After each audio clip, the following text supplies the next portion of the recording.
Let's see. Okay, we're on. Hey, all, and welcome to the podcast. Let's just take a look over here. Okay, we're going to talk about a topic today that I'm actually really excited to be presenting on using Class Companion to enhance flipped learning. But before I get started here, I just want to see in the this is going to be interesting. So I'm looking over here at those of you who are attending, and I'm seeing a lot of third grade teachers, fourth grade teachers. Yes, a AP Gov teacher, an instructional coach up to the third grade. Wow. Before I get started, I need to ask. This is a little unusual for me. I'm usually speaking to teachers with older kids in mind, certainly upper elementary, middle, high school. Christina, Megan, let me get this off here. There we go. Now I can see it. Christina, Megan, who else do we have here? Rachel, I think I'm leaving one out. Any experience at all with flipped learning, or is this going to be something brand new for you? James, same question.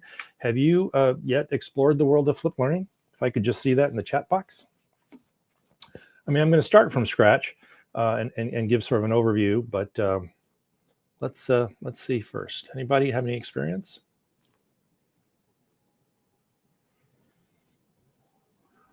Let's see, fourth grade, all subjects, Christina, yeah. So I'm not seeing any responses to yes, familiar with flipped learning. So I'm going to assume that you're all, oh, here we go. Familiar, says James, not really used it. Oh, wow, okay. And if the rest of you could chime in there, let's just go ahead and introduce flipped learning then. Okay, there we go. Before we dig in and actually show how Class Companion can be used. So what is flipped learning? A lot of text here, and I'm going to show it to you in a form of an infographic in just a second. But the reason I place so much text on my slides as I break into this right now is I always share my slides publicly later, and I want to make sure that there's enough text on them so that nobody needs to actually listen to the webinar or appear at a presentation I give. The idea here is all my slideshows are always complete standalone, that if you work through them, just walk through the slide one by one, you'll get the complete gist. So let's get started. What is flipped learning? Well, it's an instructional approach. It's an instructional approach that goes back, down here at the bottom of the slide, you can see, to 2007. It was pioneered by two chemistry teachers, John Bergman, who I know, and Aaron Sams, a partner of his, a chemistry teacher. They came up with this idea about 4 or 5 years after YouTube launched. Actually, maybe 2 years after YouTube launched. I take that back. They came up with this idea up here, this instructional approach, that rather than thinking of the classroom space as a place where you teach new content, slideshow, teacher lecture, teacher presentation, where kids are learning information for the first time, the teacher, instead of doing that, is going to ask students to learn that content at home. And initially, in 2007, John, Aaron thought, look what's happening. We've got YouTube launching. Teachers can produce short videos, 2 minutes, 3 minutes max. They can send them home with the kids. The kids, at their own pace, own place, own time, can watch these videos, maybe 2 or 3, whatever the case might be, and then come to school the next day with some background knowledge, so that the classroom space, and this is what's at the core of this flipped learning concept, the classroom space is essentially, after the teacher has checked to see if the students have learned what they required to learn by way of the videos, the classroom space is for applying the learning. Activities that we all know result in students learning the subject matter more deeply. At its core, that's what flipped learning is. Before I go any further, I just want to check here now, see if anybody else has chimed in here. Okay, Rachel, but modified in a sense. Rachel, I'm going to be asking you some questions. Really curious how you've done that with third graders. All right. And so we'll continue on here. So at its core, that is flipped learning. Now let's look at it here for a second. That's John on the right, and that's Aaron on the left. And big picture of Class Companion in sort of an infographic sort of way. When students are away from the class, homework, after school, lunch, whatever the case might be, on a bus to and from some after school activity. That's where they're going to. The original idea was that the teacher produces the video, the content, taking advantage of this new possibility, YouTube, and the ability to film and record. The students are going to learn the content from the teacher on their own. And then when they come to class over here on the right, the first thing that's going to happen is that the teacher is going to engage in some kind of check for understanding. I mean, we got to hold the kids accountable. How are we going to do that? But this was the idea. We're going to hold them accountable, and it's not going to take very long. And then the teacher will put the students in some kind of deeper learning activity, some kind of discussion. You know, there's endless numbers. And then just before the period ends, the teacher assigns the next video. So that's, if you will, what John and Aaron came up with in 2007. Fast forward a few years, and what happened?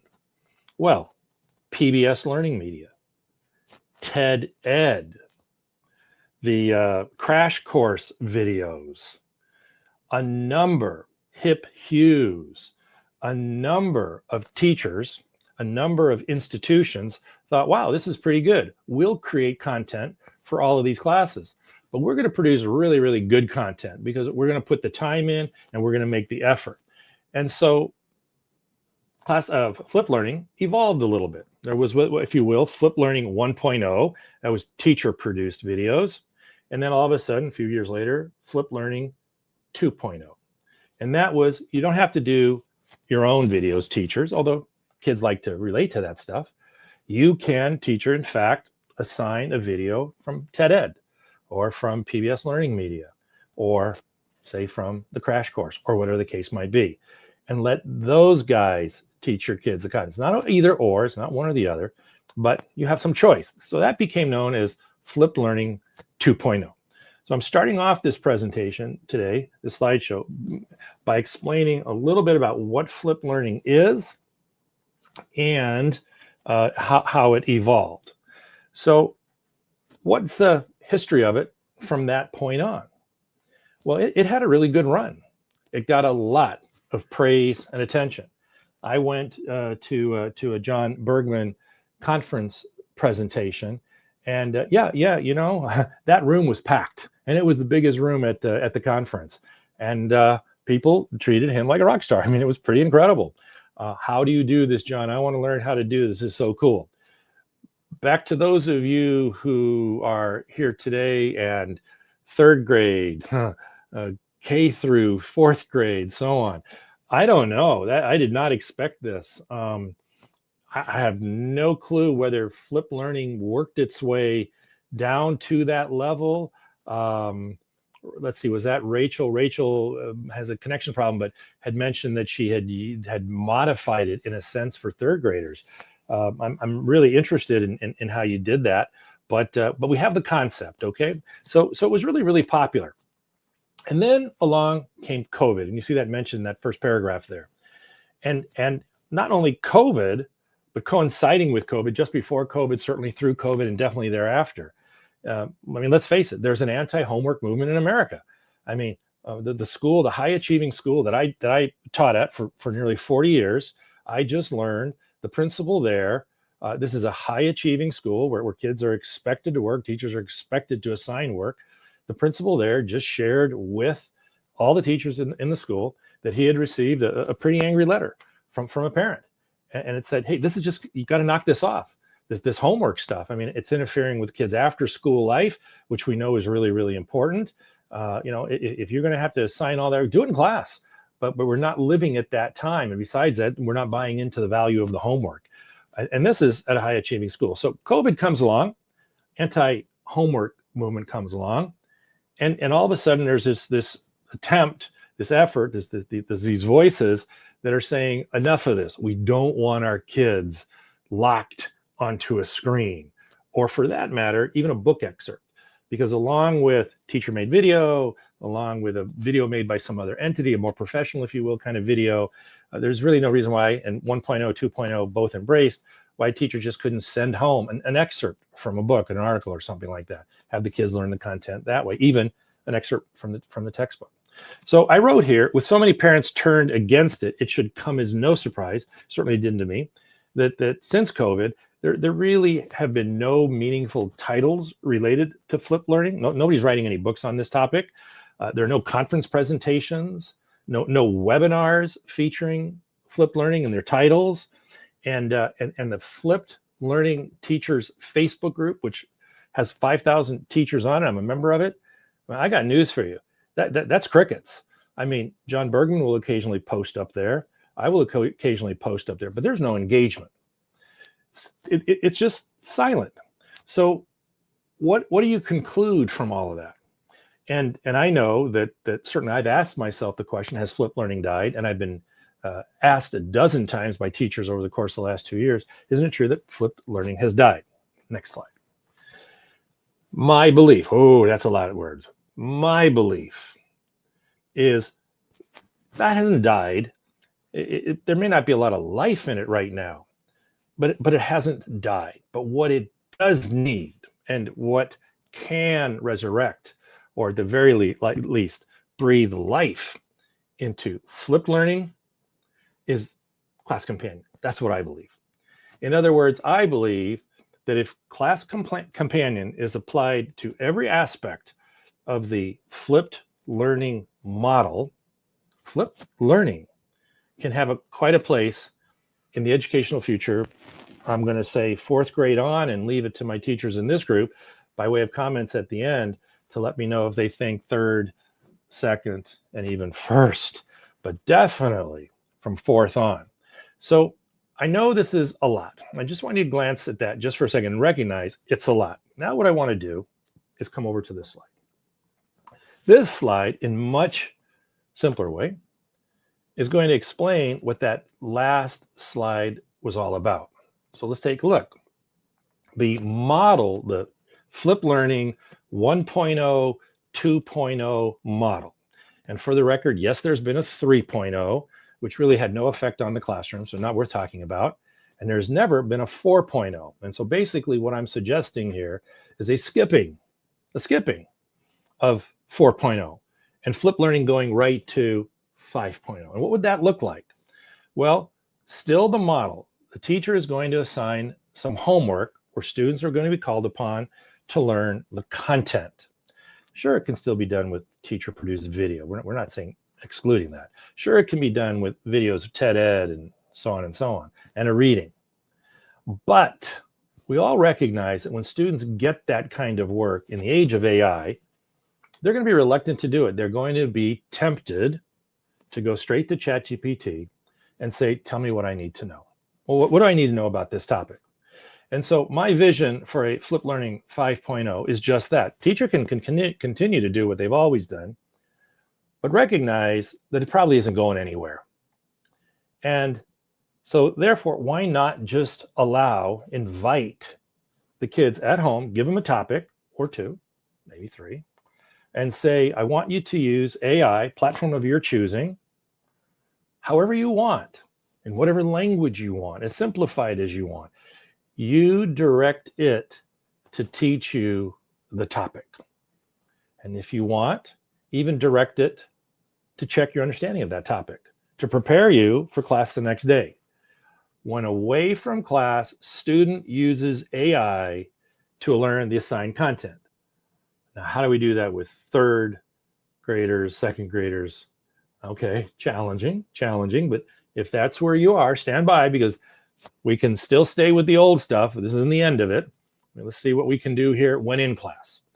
So now when the student comes to class, having learned the content, or at least been exposed to the content, maybe not having mastered the content, but at least coming to class with some pre-knowledge.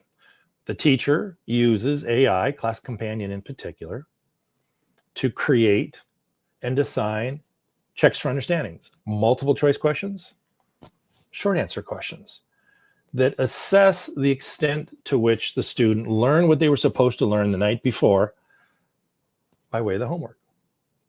Immediate feedback. Teacher uses the AI to create. Teacher uses AI, Class Companion, to assign. All goes very, very quickly. Unlike before the age of AI, teacher doesn't have to worry now about the challenge associated with questions being passed down the line if he has 2, 3, 4 periods or more. He can direct class companion. The teacher can direct class companion. I've got 5 sections of AP US history. I wanted them to learn all about, I don't know, Compromise of 1850 at home the night before. I need you now to create some checks for understanding, but I need 5 different sets. I don't want the same questions passed down the line. You can do that very, very quickly, very, very easily using Class Companion. Multiple choice, SAQ, both, one or the other. The teacher then engages the students in a deeper learning activity. I would suggest with the help of AI. Just, hey, I got an idea here. Help me develop it. But then enhances that work, makes it more interesting, informative, and engaging for the students by using Class Companion. You say, well, how can that be done? Well, we'll get to that. Okay, we'll get to that. But creates checks for understanding and then uses Class Companion to enhance group work, where maybe the teacher actually used ChatGPT to help them devise how to do the group work or how to set up the group work. And then uses Class Companion to wrap it up, to close it down, to provide the students with an opportunity to reflect. Again, a challenge that before the age of AI, teachers always face. How am I going to do this? How am I going to grade all this stuff? How can I provide feedback on all this stuff? Which today can be done relatively easy and without a whole lot of time. And then the teacher assigns the new homework or the new content, and the cycle repeats. To go back to this table, I have over here flipped learning before AI. And as you can see, it starts off in the class with some kind of entry ticket, some kind of check for understanding. And we walk through it step by step, just as I've explained to you, but in a little bit more detail. And then over here, flip learning, same thing. Okay, starting with the MCQs and the SAQs, checks for understanding, and we walk right through it one step at a time. Before I'm going to go to questions here, I just want to create for you the picture. I want to put this before you. So maybe you're wondering right now, okay, Paccone, I see what you've done here. I'm curious. What does John Bergman have to say about this? I mean, after all, he is the flipped learning pioneer. Or what about Aaron Sams? What do they have to say about it? Well, to find out, after I produced this slideshow, or in order to produce this slideshow, I wrote a blog post, The History of Flipped Learning and Its Possible Future, if it's still alive. And you're going to get this slideshow. You can click on that and you can read it. So I went through the history, and then I revealed in that blog post everything that I've just revealed to you right now, where I think flipped learning needs to go. I then shared that blog post with John. I said, hey, John, you know, here's my thinking on all of this. I'm going to present this in a webinar I'm going to do for Class Companion on Tuesday the 23rd. And I'm curious, you know, what you think about it. In turn, John produced a podcast. He produced a podcast. He has this podcast called Reach Every Student. This is John Bergman over here. And he just sent me the podcast today, both the transcript and the actual podcast itself. And what can I say? It was hugely supportive of what I'm sharing with you right now. I mean, I'm just going to read this paragraph to you. He called my proposal that students use AI itself to learn the content a great idea. Though he did note, interesting enough, and it makes sense, that not all students will be self-directed enough to manage it, true. But we hope that whether they're self-directed enough to manage it, the holding them accountable will provide the motivation, and yet, who's to say? He also described my idea for teachers to begin class with Class Companion, creating checks, as brilliant. That's what he said. Beyond that, he argued, yeah, flipped learning must evolve to 5.0 with AI infused into every layer. And that's what I'm saying here. AI being infused into every layer of flipped learning. I could have written down here as well. Let's say you're into peer review, you're an ELA teacher, and you like students to exchange written work. Class Companion can also be worked into that, and I'm going to, if you're interested in that, just go to the Class Companion page, and I did a webinar on that last week. So as you can see here, John has pretty much bought in. He agrees flipped learning isn't dead. He agrees that there's no activity out there. He does believe that to move flipped learning forward, it's going to require a big leap. No point to go to 4.0. Something bigger, bolder is what's needed. And then he closed out by thanking me for pushing the conversation forward, because John, up until this point, had some really interesting ideas about Class Companion. We talk, I've known him for a long time. But basically they kind of amounted to patches on old problems, using AI to patch old problems. And so we've had this wonderful little exchange. And he just cautioned me about one thing, and I want to share it with you here right now. He wanted to say, but this sounds an awful like, as much as he's behind it, that we're saying there's no place, for teachers any longer. And yet we both know that in that classroom setting, when you are working with students to deepen the knowledge, that is where there's no room for AI. That is where that teacher moving around the room, asking questions, providing the students that human contact that they need to move forward with whatever task they have in mind, that is where teachers are going to shine. And he said, that's probably something I probably should have included more. Here it is, that teachers remain irreplaceable because they humanize learning in ways AI never can. That's John's word. And I think he's absolutely right. He's absolutely right. So let's do this. For those, let's go back now to the chat box, okay? So first of all, let me start with well, let's see. And I'll rather than single any of it. Is there anybody who has a question about this or a comment? And Jennifer, I know you said, Jennifer Lovewell is here. Okay, sorry. You teach 6th grade science. Jennifer, are you familiar with flipped learning? Have you explored? Have you experimented with it? If you could give me a quick yes, no, somewhat in there. And James, you've AP Gov let's see, familiar but have not really used it. Feel free, comment here. What are you thinking? Okay, all right. Well, Jennifer, I don't know when you logged on. John is now going to write a book, and I encouraged him today to also share all of this on Edutopia. I don't have time to write a book right now. I've got too many other irons in the fire. Besides that, he likes to do that kind of work. I think in a matter of a year or so, ISTE will publish a book that will talk about flipped learning with AI infused into many corners. And as John being a former chemistry teacher, what would you think about 6th grade teacher sending home some topic for students to learn, inviting them to use whatever source they want, however they want. If they want to use the AI, fine. If not, some TED Ed lesson, whatever the case might be, and then holding them accountable the next day. How does that beginning concept, how does that sound to you?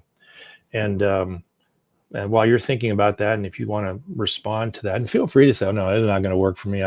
I'm listening to this, but there's no way I want to go down this path. James, same thing as a AP Gov teacher, the Electoral College. How much time do you spend teaching the Electoral College? Or let me think of a topic that I used to spend a lot of time on when I taught AP Gov, Electoral College, the presidential selection process. How about that one? All the turns in the road, not to mention the cases or whatever they might be, the documents. What about sending the learning of that work, or sending home and giving an assignment that says to students, when it comes to McCullough versus Maryland, I could stand up here and I could certainly explain this to you. I could also send home a Tom Ritchie video, or even a Heimler video, or whatever the case might be, and you can learn it that way. But I invite you to learn it however you want. Complicated, case, McCullough versus Maryland, but learn it. And feel free to even ask the AI to get you ready for the checks for understanding for the next day. How would you feel about that concept? Just if we kind of get to the beginning of this. Yeah. So James writes here, he goes, we just discussed McCullough today. Yeah. And Jennifer, you don't mind? I'm sorry if I hope I can read these out loud here for you guys. So I like the idea in my school district, students do not have science in 5th grade. So that can be a major disconnect when they reach me. So I feel it could help us be able to move deeper. And James also says, now that I've listened to you, I have utilized with AP Classroom videos as homework and used to start. Oh, nice. So yeah, James, if you're assigning AP Classroom videos as homework, yeah, great. Then hold the students accountable to those AP Classroom videos. Now, there's just one little catch with that I'm going to share with you right now. All of you, sometimes when you access videos produced by somebody else, they will not make available to you the transcript. And ideally, what you want to do is copy and paste the transcript of the video into Class Companion's generate assignment with AI feature. You paste that in there, and then you say, give me 5, 10 MCQs, 1, 2, 3 SAQs that are designed to check for student understanding of the video. That's the ideal way to do it. But the AP Classroom videos don't allow that. And I don't believe, I have to double check, I crossed this bridge last year, but I think TED Ed has also taken down all their videos, but I mean, all their, the transcripts from their videos, but we could check that actually. In fact, let's do it right now. Let's see here. Whoops, let's go back here. Okay, never mind. Let's just try that. Give you guys a second to pop what else you have in there. Let's see, TED Ed lessons. Let's see. Okay, and I don't see, yeah, they don't. And if you go to YouTube, will they do it that way? YouTube, TED Ed lessons. I think they aren't making those available anymore. Let's see. Let's look at mine. What the heck? Let's just showcase mine. Yeah, I got 2 of them.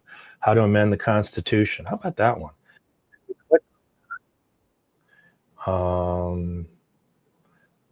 Let's see. Wow. And then scroll down here. Yeah, you see they do show the transcript still. Well, how nice is that? So good for TED Ed. And yeah, you could then make your questions from there, I suppose. Okay. All right. Let's see what else we have here. Anybody else have a question or a comment? Let's see if I got all of you. Here. Let's see. 3rd grade. Rachel, I'm still so curious how you did that for 3rd grade. I know you've got issues there with your tech. Okay. And Christina, 4th grade, all subjects. Okay. Have you, I haven't seen you comment there. Have you got experience with flipped learning? And if so, how does the idea presented here, at least the beginning part, the sending home content to learn, letting students basically choose how they want to learn that content, knowing full well that most will probably, no matter what other resources you give them, will probably go straight to the AI. I mean, it just seems to be the way it's going to work. And then holding them accountable the next day with questions that you can easily create with the help of Class Companion, easily assign, and then give the students instant feedback the minute the work is completed, so that the link between the effort and the learning is very, very close. The theory being that alone deepens the learning. I mean, I'm just curious. Yeah. All right. Cool. Okay. So let's move past John here for a second. And for those of you, and it seemed a good share of you, for those of you who are new to Class Companion, again, the slideshow will appear on the Class Companion website. I also share a number of other places as well. If you can't find it, just email me, and I'm not hard to find on online, email address and so on. But what I have here is a step-by-step for how to use Class Companion to check for understanding after a podcast, after a video, YouTube video, or AP Classroom video, it doesn't really matter. Your own video, it's the same concept. You just saw it, let's go copy and paste in the transcript. A reading, how to do it after a reading, how to do it after that you provide your students with a lecture or a slideshow, even how to do it after an interactive activity game protocol. And over here, I lay that out for you. How to extend and apply the learning, a little bit more complicated, but the steps are there. You just follow them through. Starting with the teacher creates a Google Doc. And if you read that, I think it's pretty self-explanatory. Again, as I said, I've really tried to make the slideshows be able to stand on their own. But if you're looking to use Class Companion, you bought into this idea of flipped learning, and you say, okay, now I did an activity that was designed to deepen the learning. They learned the content at home, and they came to class, and I had this really great activity. But now I want to extend the learning. I want them to apply it. How do I do that? And this is how Class Companion can do that for you, or how you can use Class Companion, in particular the generate assignment with AI feature. And you just walk through, and these are all clickable. So it'll actually show you, and you can just make a copy of those documents and use them as your template. And then how do you wrap up? Flipped learners, we have an activity. Okay, we don't just want to extend and apply. We want to wrap it up. We want some reflection questions. How do we do that? And here's the table for you as well. After a podcast, after a video, after an activity, how do we wrap it up? Well, we use Class Companions generate with AI feature. We're going to create some multiple choice questions. We're going to create some SAQs. What was one argument you found convincing? What image, idea, explanation during the activity or from the video will you remember the most, and why? Do you remember the most, and why? Do you think it was the most important, and why? It's endless what you can do. And there are those steps. So what we're at now is the point where most of you, I'm hoping, have a pretty good idea of how Class Companion, I botched this up, not used to enhance group work, can be used to, I'm going to make that change, to enhance or breathe some life into flipped learning. And that brings us to the Q&A. And so rather than just ask you, do you have any questions, I'm going to share with you a number that I have right here, and I'm going to add to it, will this work for second graders? Will it work for third graders, fourth graders? I'm sure it'll work with fourth graders. I have a tutoring business, and I work this concept into my tutoring business with my fourth graders. Variation of it, simpler form, but sure, it'll work with fourth graders, I have no doubt. And before that, would it have worked for me as a third grader? I have no idea. But here are some questions I would ask myself if I were in your shoes. And the first one is, under the suggested use of Class Companion, the way I'm revealing it in these slides, I suggested that students use the AI to learn the content. Why would parents accept that if they didn't like their kids learning it through online videos or readings during COVID and in an age of anti-homework movement, why would they now all of a sudden be content with that? Why would they not double down on their demand that this has no place in our day and time? And I think it's a really great question. I've thought about it a lot since I put it up there, and the best I can come up with is that from the kids' standpoint, being able to control their own learning journey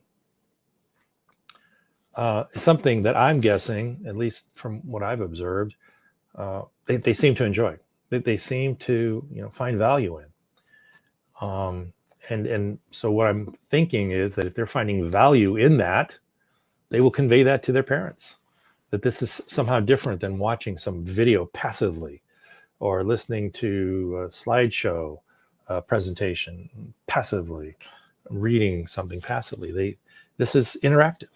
They're going to be going back and forth, iterating with this thing, and that somehow is considered more valuable, more rewarding, and therefore makes the time justifiable, is my thought. Time will tell.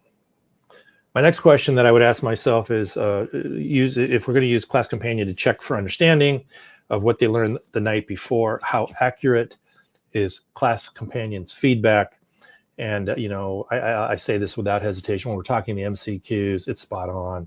And when we're talking about SAQs, it's spot on as well. A little harder when we talk about the reflection questions. That's all about the rubric.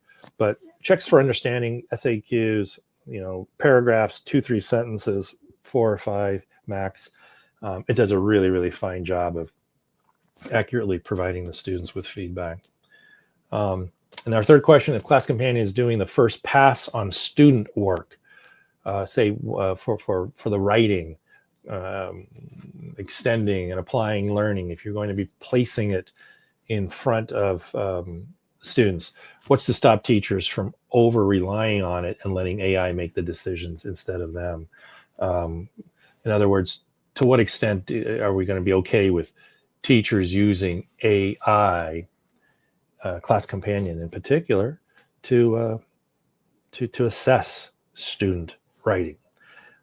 Great question. I don't have a problem with it. Certainly not with short answer questions, but I do think that all teachers should commit themselves to doing a back check of about 20%. And if they're finding that 20% are spot on, and they're inviting their students to dispute both their feedback, the teacher generated feedback, and Class Companions generated feedback, why not? Imagine you can only picture the way teachers that relieves them of work and yet still accomplishes the number one goal that they're going after, which is assessing students' ability to express themselves in a written format. Given that there's a paid versus free version of AI, I'm suggesting students can use AI outside of class to learn the content. How is that fair to those who can't afford the paid tools? And it's not. And I think this is where schools and the government have to come together, where these high quality, the difference between ChatGPT paid and the free version is considerable. And, where these all entities have to come together and make sure that students across America have access to the same tools. It just has to happen. And will it happen? I don't know. But I certainly think it's in the best interest of education and best interest of America if that were to happen, best interest of kids. And how do I respond to concerns that relying on AI for initial learning will lead to brain rot, students not developing their critical thinking skills? And I'm well aware of the MIT study, and I just don't buy it. I do too much work with students tutoring, knowing that it isn't an either or. Sometimes you let them do the heavy lifting without the help of AI. Sometimes they do the heavy lifting with the help of AI, but then they go back and forth. And so, I don't have any problem letting students first go to AI to do the learning, but then, have to explain it or have to have it put into their own words, where there's some kind of, let's find out, did you really learn it? Did you make that effort? And that's always about iteration, I think. So that really brings me to the end of this presentation, other than, as I do in all of my webinars, I close out with 4 slides, an overview of Class Companion for those of you who are really new to it and just want to see it in very simple terms. How does this thing work? And then, let's see, hold on. Hi, I'm going to show you how to generate. Oh, there we are. For additional videos, how does Class Companion generate assignments with AI? The one in the top left-hand corner. What does it all look like from the student experience? Bottom right-hand corner. Can you import your own assignments into Class Companion? The answer is of course. And what would that look like? How does that work? CEO of Class Companion Avery Pan walks you through all 4 of these videos, and then the one on the bottom left If you are going to assign an SAQ, yes, you can draw from the ones that are in the class companion rubric bank if you need a rubric, but you can also create your own fabulously with the create rubric with AI feature. And the last slide are some of the other special features found on the platform, which I'm not going to go over right now. I'll just kind of let you go over those or look those through yourself here. Look at those yourself. And what I will do is I'm going to go back and see if there are any comments. Hello, Ashley. So instructional coach 6 through 8. Do you mind if I ask? Let's see. Are you familiar with Class Companion? With flipped learning? Boy, I hope I didn't mess those up all day. Probably did. Are you familiar with the concept of flipped learning?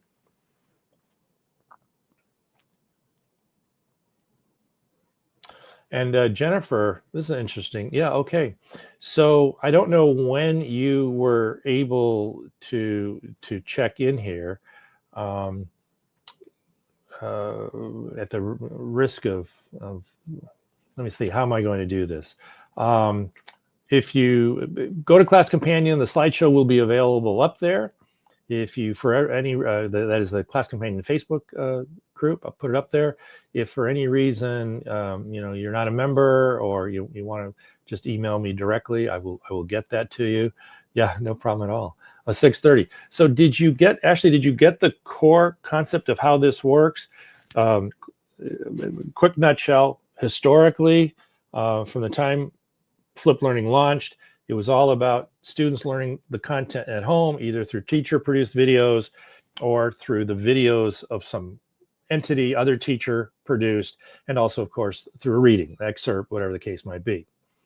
What I'm suggesting is that in an age of AI, John Bergman supporting me in all of this as of this morning, that students also be allowed to use whatever source they want, including AI, to learn that needed content, and maybe even to engage in their own checks for understanding so that they're coming to class fully prepared.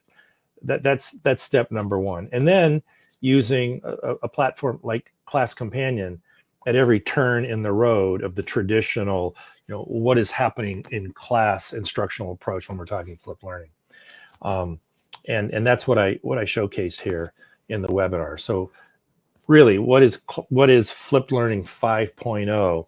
It's Class Companion being integrated into every corner of this flipped learning instructional approach, because we can, and with the thought being that students will find it interesting, infinitely more interesting, informative, and engaging, and thus produce better learners. That's the thought. So be curious what you think. Let's see here. And let's see, Jennifer, you have this interesting idea that this could also be great for when you have snow days. Mm-hmm. Yeah, why not? I gotta believe the number one thing that the number one challenge you're going to face is parents who will make the claim that we thought we were done with this learning on a screen at home. We thought COVID killed that, and we don't want to see that anymore.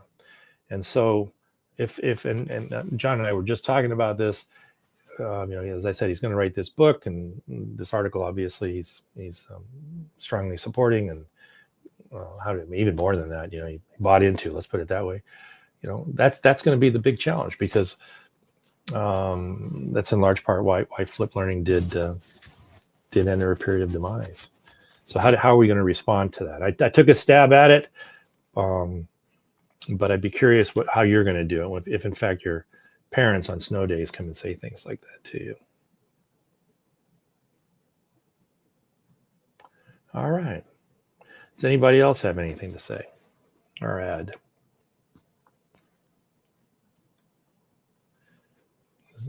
Okay. Well, then I am going to leave it here and encourage all of you, if you're going to explore this territory, to please let me know.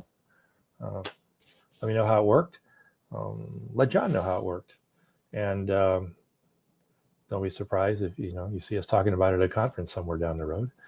And then the only thing I guess I'm going to add is for next week, I'll be doing, and again, this might be of interest to the elementary school people here, how Class Companion can be used to enhance the iCivics gaming experience. I'm a big fan of iCivics, very much involved with the platform, have been for a long, long time. Number of different roles I've taken on over the years, and just was actually meeting with them yesterday. Some exciting stuff coming up and just around the corner, especially for teachers here in California. But the games, let's face it, kids love the games. AP, James, I don't know if you've ever put the games in front of the kids in that class. I have, and reluctantly, after a number of years of hearing it was a great idea, I did it reluctantly, and I was shocked to no end about, oh, you have. And I was just shocked to no end how much my kids enjoyed the games, especially when they were allowed to play them in groups. So, the games themselves are interesting and they're informative and they are engaging. I mean, they really are, especially when you let them play in groups. So what am I going to be talking about? I mean, does iCivics really need any support? Well, yeah, I'm going to talk about how you can take it to another level with Class Companion. And then I'm definitely going to share how the education program director over there, Emma Humphreys, I don't know if you know who she is, when she heard about all of this, she was so intrigued, she invited me to share it all on a webinar. I'll give you the link to that. And this was just as Emma was beginning to learn about how AI can be used in conjunction with iCivics. And what did she say in that webinar? Oh my gosh, Peter, she said, I'm so, what I'm seeing here right now, I can't even believe. I'm so excited by what you're showing. I feel like a kid at Christmas. That's what she said. And so we're just going to take it to another level with Class Companion. Okay. Well, a little bit longer it went today than I thought it would. I want to thank you all for attending. Wish you all a great rest of the week. Hope to see some of you back here on next Tuesday. And that one will be, I think, the last one. Maybe there's one more after that. I'm going to try to talk them into it, of the series. So, thank you, James. I appreciate it. My best to all of you. Take care, everybody. Bye-bye.